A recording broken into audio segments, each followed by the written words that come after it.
Hello, Knick family. The New York Knicks traded Julius Randle. Can you believe it? Julius Randle and Dante DiVincenzo and some other assets for Carl Anthony Towns. Man, there are five questions I have about this trade. How does it impact the Knicks offense, defense, culture? Are the Knicks still championship contenders? And are there any concerns or risk? And I believe that they are. These are the particulars. Minnesota receives Julius Randle, Dante DiVincenzo, Keita, Bates, Diop. I hope I got that right. Detroit's protected first round pick. A third team receives Dwayne Washington. I believe he went to Charlotte. And there will be others that will be signed and traded for salary cap purposes. Before I get into my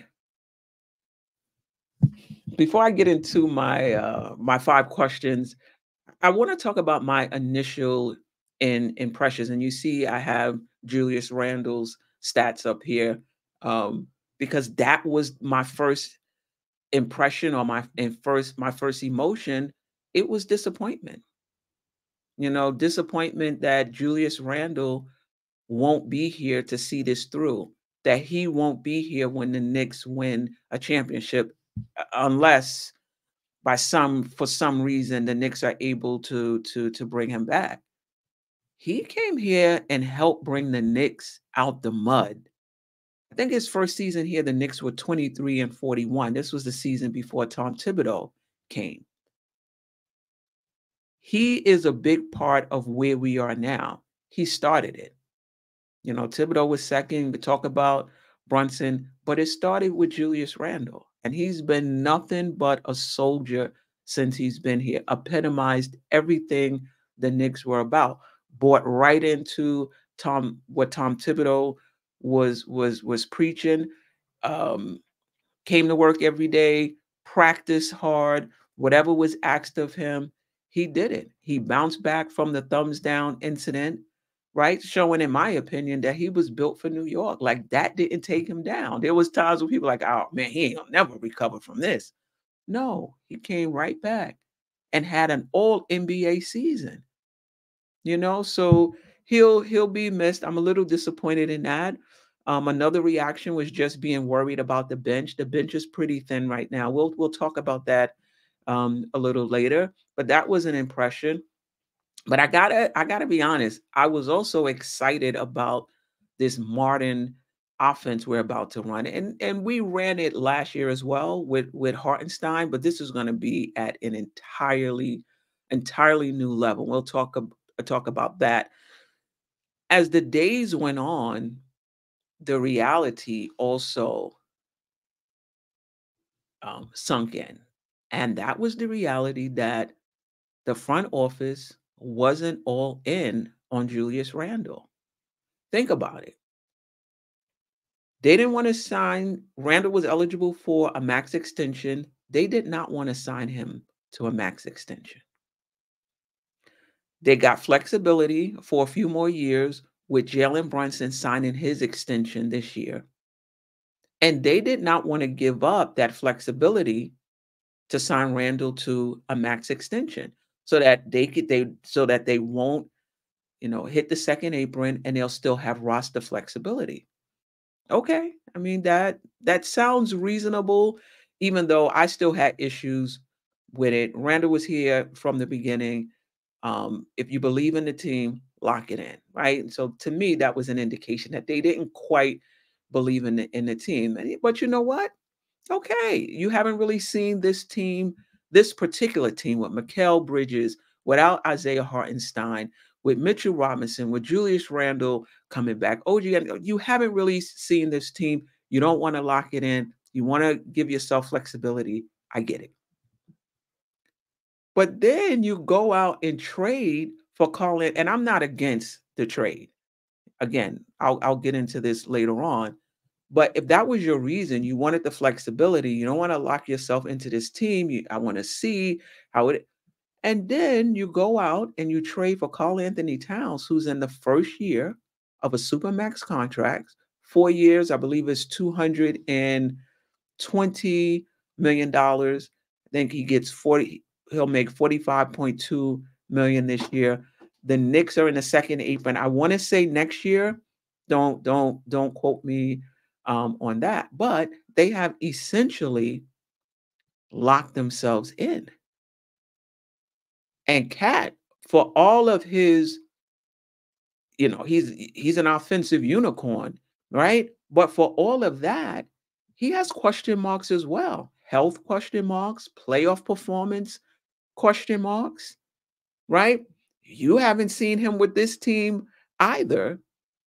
And the Knicks front office has elected to lock themselves into this team sight unseen, right? So that was something a few days after the trade I started to think about. And then, I talked about the bench earlier. Prior to this trade, the Knicks had one of the best benches in the NBA, arguably, on paper, at least, and that is no longer the case, right? Um, so those are my initial thoughts and emotions after the trade. But I want to get into now the questions that I have. Oh, one second. I want to talk a little bit about Dante DiVincenzo as well with the New York Knicks for just one season. And I say Dante was the key. He was the key to the trade. Ian Bagley reported, on X that basically Minnesota wasn't interested, wasn't really listening until they learned that DiVincenzo was available. And apparently that changed everything. So according to Ian Begley, Dante DiVincenzo was a sticking point in trade talks between New York and Minnesota. Minnesota became very intrigued once DiVincenzo became a realistic option, right?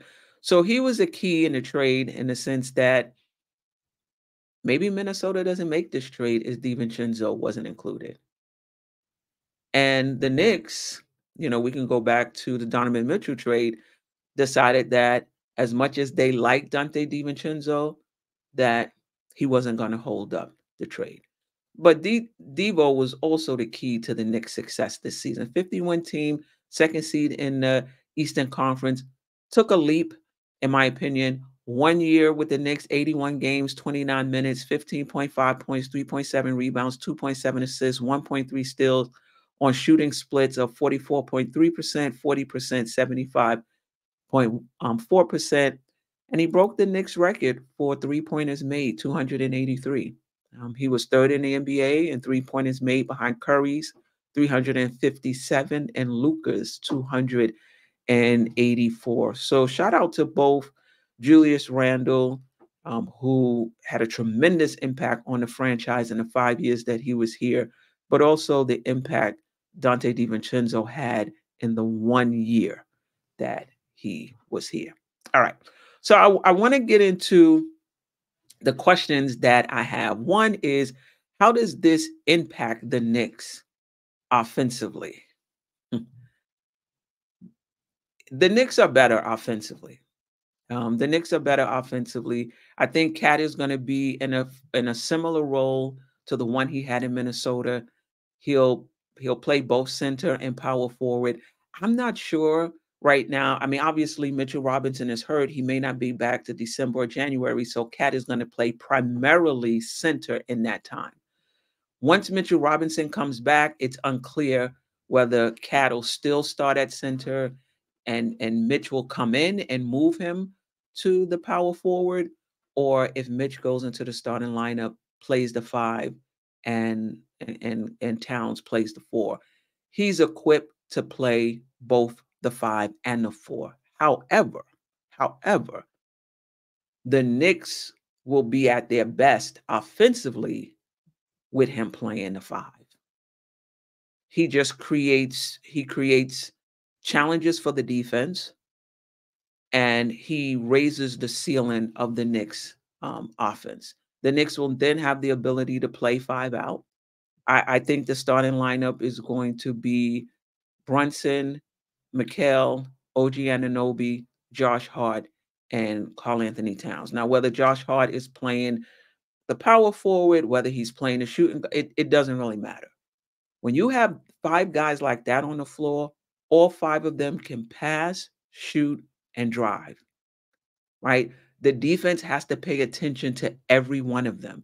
That opens up cutting lanes and driving lanes in the key, right? The center who's playing Karl Anthony Towns, unlike Hartenstein, it did bring the center out a little bit, right? The center had to come up at least to the free throw line. In this case, the center has to come all the way out to the 3-point line.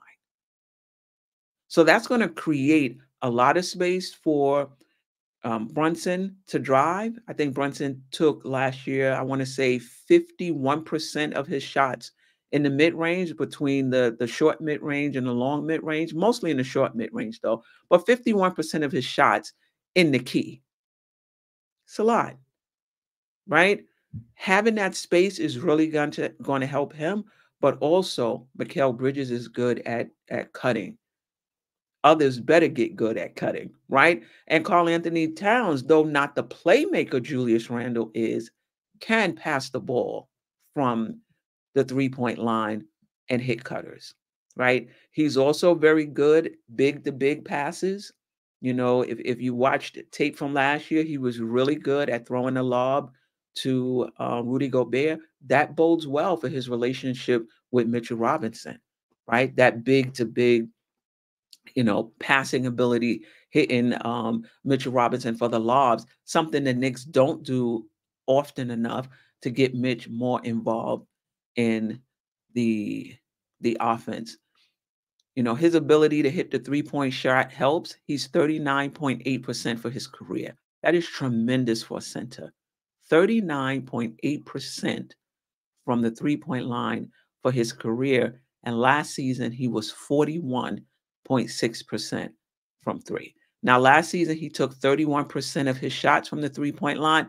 I don't know if that's going to change with the Knicks. I don't know if that goes up, if that goes down, but I'll tell you what, that has to be a part of his game. And Tom Thibodeau knows that. If you're going to get the best out of Karl Anthony Towns, you do not want to just stick him down in the post and make him exclusively a low post player. Now, Tom Thibodeau may decide that he wants to see him more in the post and maybe take less than 31% of his shots from the free throw line. That's possible. But there still has to be a good mix between him playing down low, him shooting the 3-point shots. Otherwise, it doesn't help our offense. We're not going to get the most out of our offense if you don't allow Cat to play the way he plays. He also has the ability to drive as well. This is his career stats: 573 games, 9 years. We'll get into the injury history, but for his career, 22.9 points, 10.8 rebounds, 3.2 assists on splits of 52.4% from the field, 39.8% from the 3-point line, 83.9% from the free throw line, 1.3 blocks. There should be no concerns about Karl Anthony Towns' ability to rebound. So there's no concern about Randall's leaving and that's going to hurt us rebounding. Why? Karl Anthony Towns will cover the rebounding that Julius Randle took with him. No worries about his ability to rebound. Now, offensive rebounds, he's at the 3-point line, right? So that I'm not too concerned about that. But when it comes to defensive rebounds, that shouldn't be an issue. He should be right down there in the box, being able to get offensive rebounds. Last year in 62 games, 21.8 points, 8.3 rebounds, 3 assists on splits of 50.4, 41.6 for a center, and 87.3% from the free throw line. That means at the end of the game, you can have your center in the game. You don't have to worry about, whether it's going to be basically a turnover if they foul your center and he has to go to the line if he's not a good free throw shooter. Karl Anthony Towns is 63.4 games per season. Again, we'll talk more about that. So again, it helps our defense, it helps our offense, um, and the defense is going to have to work. No more double teaming, no more crowding. You have to play and respect everybody in that starting lineup. But I want to talk a little more and get more in depth about more room for Brunson to operate. Like I said earlier, he took 52% of his shots last season in the mid range, according to Cleaning the Glass. Very efficient. He also shot 52% from the short mid range. But maybe he gets to the rim more. Okay, and finishes better. His last two seasons with Dallas, the 2021 season, the 21-22 season, he shot 73% and 68% from at the rim, completed shots at the rim, layups basically, those two seasons. In the 92nd and 93rd percentile for his position. Now, if I remember correctly, Dallas was, I don't know if they was 5 out all the time, but I think they had Kleber at center. They played 5 out a large portion of the time, and that was a lot of space for Jalen Brunson to get into the key, go in for a layup, and not worry about the center coming over to block the shot or make it difficult for him to finish, right? His first two seasons in New York, 2022, 2023, he completed 60% of his shots at the rim, 46th percentile. Last season, again, 60%, 44th percentile. What's the difference, though, between playing in New York and playing in Dallas? In my opinion, is let's just go to the 2022-23 season. He's playing with RJ Barrett, Julius Randle, Mitchell Robinson. I mean, RJ Barrett can hit the three, not consistently, but he can hit the three. Randall can hit the three, but they're not juggernauts out there, right? And Mitchell Robinson's guy, he can go out to the three-point line if he wished. His defender is not following him, right? So anytime Brunson got into the key for a layup, he had to contend with one, maybe even two defenders who could easily rotate over, right? That's going to be different with Cat. This is going to be like the Dallas days. The center is at the three-point line. Brunson has, once Brunson gets into the key, layup. So it's going to help him in so many ways. I'm not going to get into the pick and roll, things like that. But he likes to take his shots in the mid-range. He'll have more space to do it. The fact that he was able to do what he's doing in the key without the space these past two seasons, right? And we saw how easy it was. It was easier for him when Hartenstein was in there. It's going to be easier again for him, and then hopefully he can get some rim completions um, as well. I think it also helps us offensively in the playoffs, right? Think about it. In the playoffs, you're playing a team 4 out of 7. They're game planning against what? Against your best players and against your weaknesses. And if you have one player, whoever it is, whether that's your center, whether it's your small forward, whoever it is that can't shoot, doesn't command attention, whoever is defending him, that's the one that you could put either where you can use him to roam, double team, crowd the best player on the other team. This helps us in the playoffs. You're not going to be able to do that, right? This was the clamor. This was the reason a lot of Knicks fans were clamoring and really hoping for a small ball lineup. Just understanding that in the playoffs, if we don't go to a small ball lineup, it's going to be to a disadvantage, right? Brunson is going to be double teamed. He's going to be crowded. That won't be the case. So this definitely helps us in the playoffs as well. And it raises the floor of our offense significantly. There's just no question about that at all. But what about our defense, right? How does it impact the Knicks defensively? And I gotta be honest, I don't see a big drop off in the defense, at least in my mind's eye. Um, Neither Julius Randle or Carl Anthony Towns are juggernauts defensively, right? Randle is better defending in space for sure. Carl Anthony Towns is a better, is a better shot blocker. But what Carl Anthony Towns does have in his favor is he played on the number one defensive team in the entire league last season. I think they gave up 109.8 points per 100 possessions. Boston was second. The best defensive team. And as per his coach, that wasn't despite Carl Anthony Towns. He was a part of it. In fact, I believe he was number 7 in defensive rating in the entire league last year. Take defensive rating, player defensive rating for what it's worth. He was number 7 in defensive rating in the entire league. I think Gobert was first. I think they have 4 players in the top 20, if I'm not mistaken. But at the very least, he's been on a team that was defensive minded. He understands defensive schemes. Like, this is not going to be foreign to him. Right? So coming from, I can't say that's always been the case in Minnesota, but it was last season. So he's coming from one good defensive team where he had a role in it to another defensive minded team where he's going to have a role in this. So I'm not worried about our defense. He's going to be flanked. He's going to be in lineups with OG Anunoby, Mikal Bridges. He'll be, when Mitchell Robinson comes back, he'll be in lineups with Mitchell Robinson, Josh Hart, Precious Achua, even. I'm not worrying about the Knicks defense.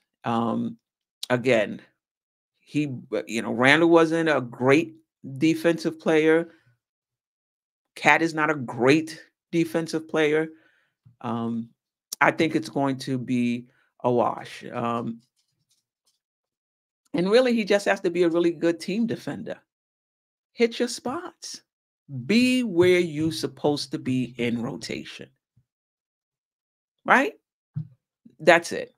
And for what it's worth, he played good defensively in the semifinals last season against Nikola Jokic. So he has it in him. That's all I'm trying to say. He has it in him.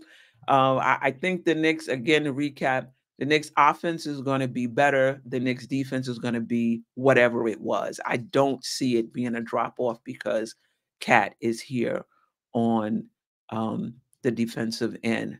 I'll just put this up really quick. This was his defensive rating by year. And he was always better than the league average in terms of defensive rating. He's going to be okay. And listen, I get it. Stats can be misleading. You definitely need context for any stats, including defensive rating. But I bring this up to say he's not a cone. He's not a cone, right? So I think we're going to be okay on the defensive end. Let's talk about how this trade impacts the Knicks' identity. And I'm going to start with their on-court identity in terms of how we like to play. So the past few years, at least, it could be longer, but for sure the past 2 years, the Knicks were not an efficient shooting team, right? Particularly if you look at 2-point field goal percentage, just not a good efficient shooting team, but they made up for it. They made up for it with second chance points, low turnovers, volume shooting, whether that's 3-point attempts, field goal attempts, free throw rate. We don't shoot it well, but if we take 10 more shots than you do or more free throws than you do, we'll make up the points that way. And that's how the Knicks did business. It's going to be interesting to see whether that continues.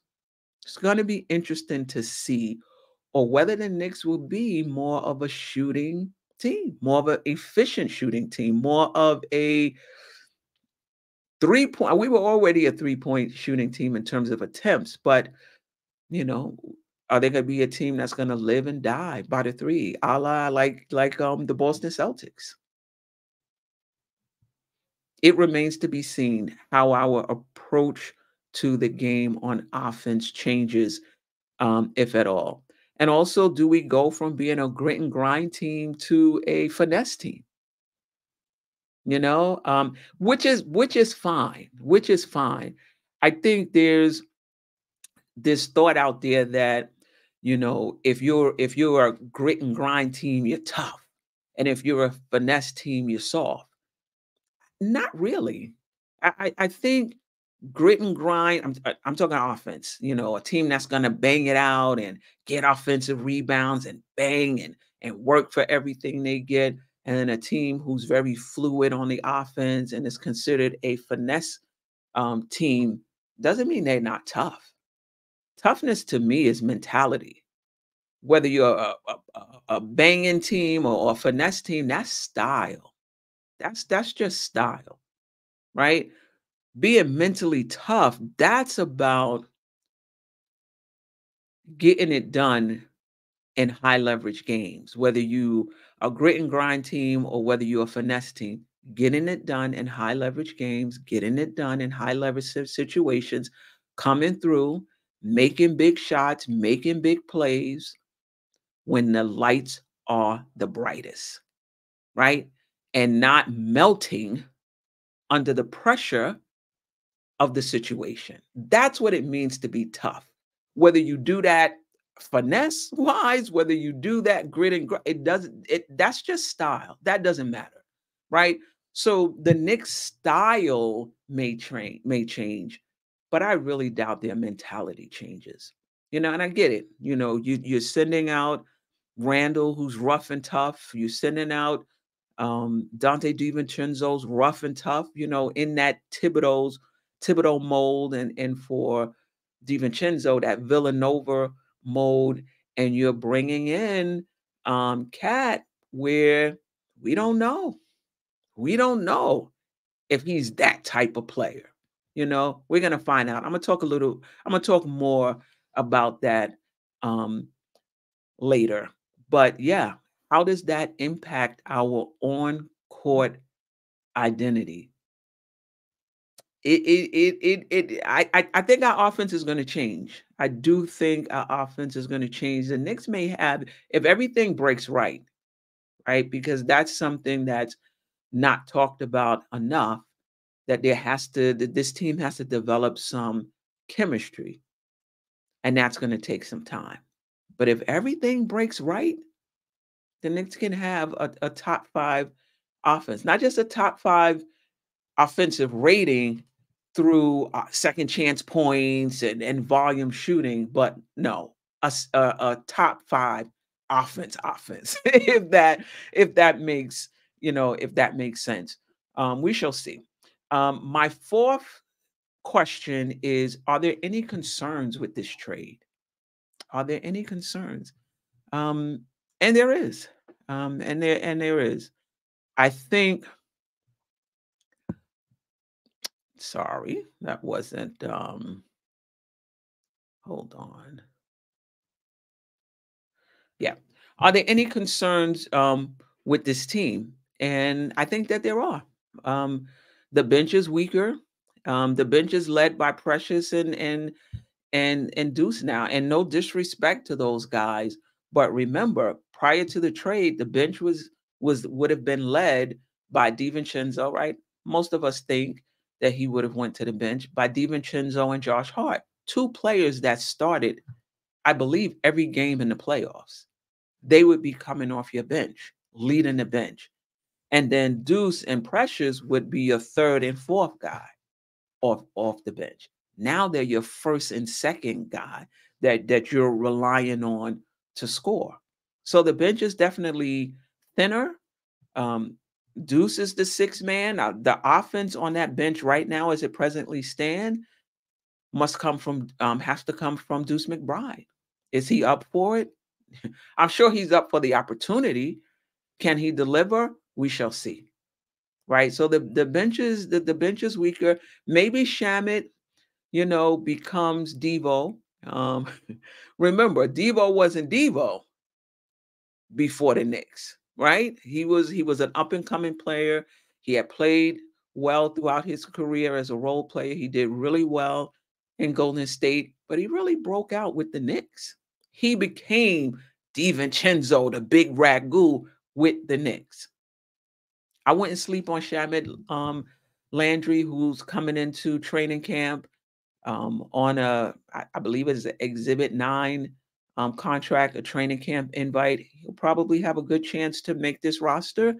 And this is somebody who's played for playoff teams before. He's played for Philly. He's played for the Clippers. He's played for Phoenix. He played for Brooklyn. And he played for all of those teams who were contending at the time that he was there. I think the Clippers this first year, they were the 8th seed, but the very next year, they were the 2nd seed, I believe. Right? Last year was the first time Landry Shamet played on a losing team with the Washington Wizards. So I say all of that to say the Knicks, I don't know if it's Thibodeau, if it's the system, seem to be really good at bringing players in, giving them 3-point volume, and then they do well with it, right?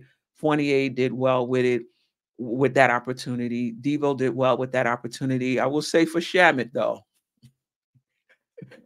even if he makes the team and he has a role on the Knicks, I don't think he's gonna get the volume that Fournier and Devo did, but that may not be needed.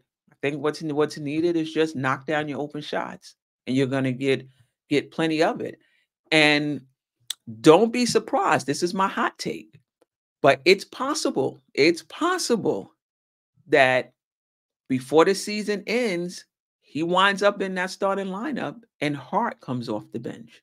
Now, that's going to depend on the rebounding from Cat and OG, Anunoby. If they can't really hold it down rebounding wise, then that's not going to happen. You're going to need Hart in that starting lineup, right? So let's see how that plays out. But I do think Josh Hart is going to be the starter. So the concerns are the bench.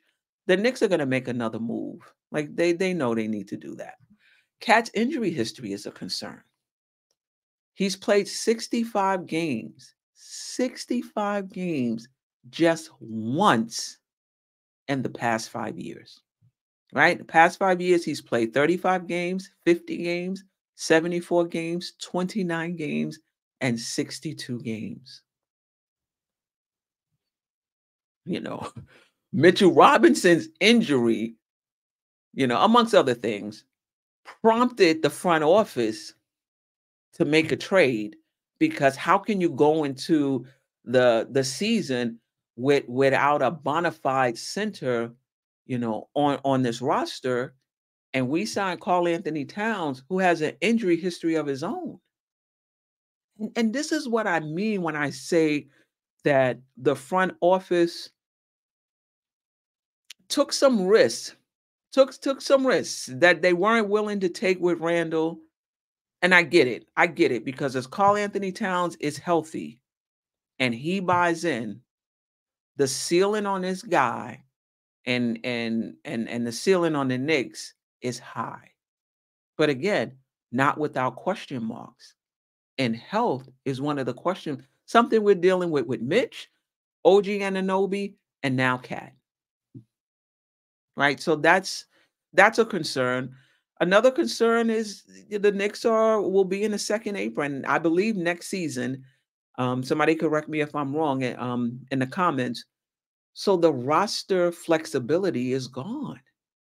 Once you hit that second apron, there's certain rules in place that limit you from being able to improve your team. So basically, this is it. And the Knicks are locking themselves into a team sight unseen. This is faith that this is all going to come together. And listen, I have faith too. I believe it is. I believe it will, I should say. But if it doesn't, it's going to be really hard to pivot. It's going to be really hard to pivot.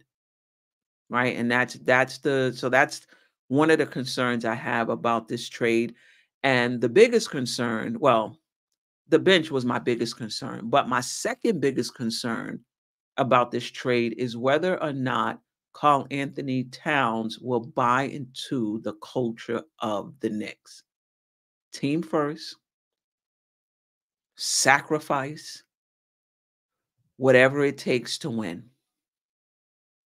That may mean playing center or playing power forward. That may mean playing center for an entire season if the Knicks decide that that's best for the team.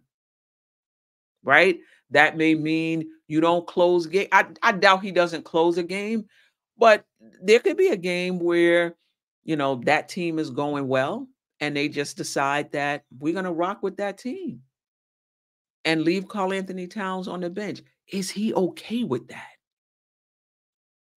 Is he okay with that? Is he okay if Tom Thibodeau asks him to take less threes and play more in the post? Is he sold out to how we do business or how the Knicks, I'm an extension of the team too. Is he sold out to how the Knicks play, our approach to it? We might need him to play 45 minutes one game. Is he down with that? So that's my biggest concern, is him buying into the Knicks way of doing things. Because if he doesn't, and he's resistant or he's doing it reluctantly, yeah, the Knicks are stuck. That's worst case scenario. That's worst case scenario. The best case scenario is he's coming from a team that went to the Western Conference Finals. He got a taste of winning. He played very well against the Joker in the the Western Conference semifinals. Very well in that series. They won game 7 in Denver. And Cat was a big part of it because in that game, if I remember correctly, Anthony Edwards shot 6 for 26 or 6 for 24 in that game. And they still won, right? Because Cat showed up big. So he has it in him. He has it in him to show up big in a series. Now, the very next series, the clock struck 12. He turned back into a pumpkin. And I think he shot 37.9% or something like that from the field, right? So I think with any player who's getting their feet wet in terms of going into the playoffs, it takes a while before you're able to be consistent game in and game out. I'm talking about the playoffs, game in and game out, series in, series out, year after year after year. It takes some time. But for now, he has one good series against Denver under his belt, right? So he knows what it's like to prepare and to play at a high level, right? So we're not bringing in somebody who's never been to the playoffs, right? We're bringing in somebody who went to the Western Conference Finals and was from a team that was number 1 in the NBA in defense. That's what bodes well. When I think about my concern, like, is he going to buy in? Like, man, look where he's coming from. I think we're going to be. I think we're going to be fine in that respect. And then the last question I have is: are the Knicks still championship contenders? And I'll say yes. I'll say yes. I know there's some in the fan base who think this was a downgrade, that the Knicks are no longer championship contenders. I think they are, but I think there are a few caveats. There just is. They have to bolster the bench. They have to develop team chemistry. And that was regardless. Even without the Cat trade, if Randall and Debo were still here, they would still need to develop team chemistry. Remember, the team that would have came into training camp would not have been the team that ended the season, would not have been the team that came out of the training camp at the beginning of last season, right? Randall would have been coming back from a shoulder injury. Mikal Bridges would have been new to the team. This would be OG Anunoby's first training camp. Isaiah Hartenstein is no longer here, right? So that team would have had to develop chemistry anyway. So I don't think we're behind in that respect. It's just different pieces, right? So they have to develop the chemistry. And I don't see any reason why that won't happen, but it has happened. It has happened, Kyrie Irving to Boston didn't work out. There's other trades too where you bring in a high-level player and for whatever reason, it just doesn't work out, right? So we got to bolster the bench, develop team chemistry. Cat has to buy into our culture, and we have to stay healthy. The Knicks do those 4 things, and yes, they will be championship contenders. That's all I have. Those are the 5 questions that I have regarding this trade, and they'll be answered through the course of the season, right? nothing. I'm just answering them. I'm just thinking about what the answers are, but they will be answered for real during the course of the season.